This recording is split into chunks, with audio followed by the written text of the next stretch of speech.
Welcome back to Open Line tonight. I am talking with Professor Robert Talisse from Vanderbilt about our political divide in this country. And it's been a great and enlightening conversation so far. Unfortunately, we can't take your phone calls tonight because we're having a little bit of technical difficulty, but I know that you will learn from listening to this conversation. Robert, thank you again for being with us.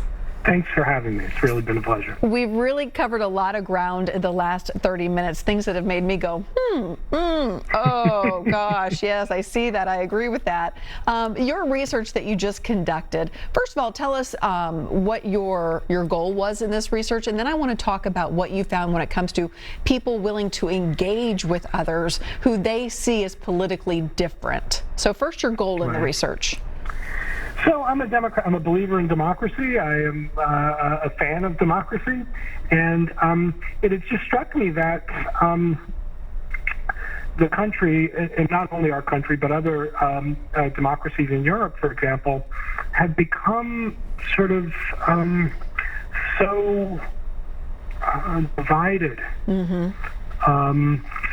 by partisan differences that it was becoming more common to hear citizens and even politicians cast their political opponents as enemies of democracy as such, and to thereby sort of endorse the idea that democracy is suitable only for people who think the things I think, and not for people who disagree with the things I think. And that's fundamentally an anti-democratic attitude. What democracy is it's the thesis that we're going to disagree, but we can nonetheless govern ourselves despite the fact that we disagree. That's what democracy is. So the rhetoric getting turned up to the point where it was just not uncommon anymore to hear politicians, candidates, and ordinary citizens cast the other side as fundamentally enemies of democracy just set off some alarm bells in my head. And I wanted to try to understand the phenomena because, politics is about disagreement. It's about serious disagreement. And it might even be about a certain kind of hostility and animosity. But it's always got to be animosity and hostility contained within the idea that we nonetheless, despite our political differences, we're nonetheless equal citizens. We're political equals, equally entitled to an equal say in the democratic process. So we seem to be losing that. And I was trying to diagnose why. And it turns out that part of what I found was that, as we were saying at the end of the last segment, our divides are really about negative feelings towards other people rather than about what strike me as, things that would be much harder to fix, rather than like policy divisions or disagreements about the job of government or disagreement about, what government should be doing. We tend to agree much more than we realize about all of that big, important stuff. It's just that we dislike each other more. And I was out to figure out, how did that happen? Turns out that how it happened is politics became less about policy and what government should be doing and more about liking and disliking candidates and more about lifestyle choices and our identities. That is, politics became more like being a Titans fan than having views about, the public school system or taxation or public transport. It became more about rivalry between opposing teams. And that strikes me as just, democracy is a participatory thing. We might call it sometimes it's a participatory sport, but it's not really sport. Right. There shouldn't be a winner and loser. That's right. It's different. And, even when the other side loses, they're nonetheless our equals. We don't get to rule them just because they lose. We still got, the guy who wins the election is the governor or is the president or is the senator of everybody and has to take everybody's, positions and concerns into account. So the idea of politics being defeating the other side so that they're out of the playoffs for the next 4 years, right? So they're out of the game for the foreseeable future is, I think, still increasingly popular stance to take towards politics. But I think it's fundamentally out of touch and out of step with what democracy is supposed to be, which is self-government among political equals, even when you lose. Yeah. When did we take the jump off the cliff in this direction?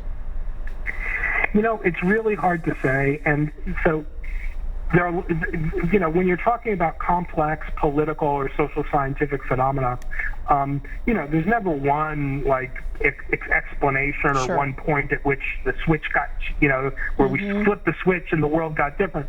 But I think that part of the story is a familiar one. That the reason why it's familiar is because I think it's largely correct. You know, we hear a lot about, you know, silos and filter bubbles and online echo chambers and these sorts of things.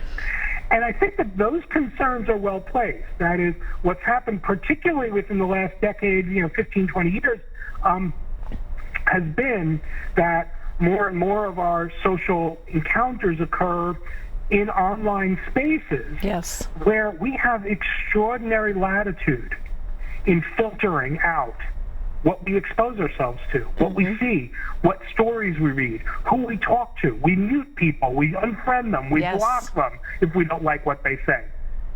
Now, I'm not saying that that's a bad thing, just saying that we've gotten, over the past 2 decades, particularly, across the board, not only in social media, but across the board, so much more latitude over our day-to-day encounters, where we have more control than, you know, my parents could have dreamt of in choosing the features of their day-to-day environment, right?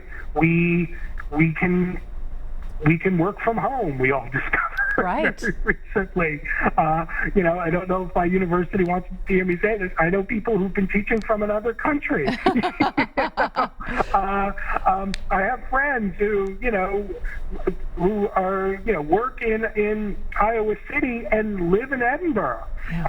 So, you know, we've got, we even see this in Nashville, where, you know, we have more choices. More and more is up to us. You can order DoorDash and get Ethiopian food in 30 minutes if you want. This was not something that was true of Nashville when I moved here, by the way, in 2001.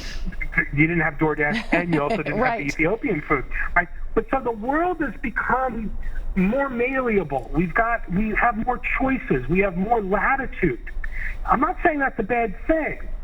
I'm just saying that it comes with a kind of danger, because naturally, when we are given more and more latitude to make the world according to our preferences, we're going to make the world in our own image. That's right. And when we make the world in our own image, we heighten our exposure to group polarization and saturation. That is, there's a democratic cost to be paid in the point of view of our capacities as citizens, when every feature of our life is something we get to choose, and we never have to. As you know, when I was a kid, we often did. My parents certainly did. My grandparents certainly did.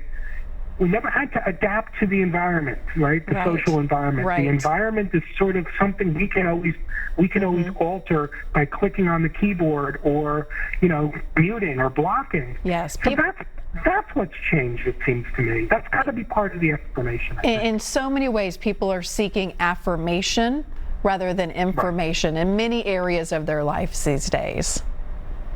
That's right. And we live in a social world, not only online either. That makes that very, very easy. That makes it very easy. We have to take another quick break, but we're going to continue this right in a few minutes, right after this.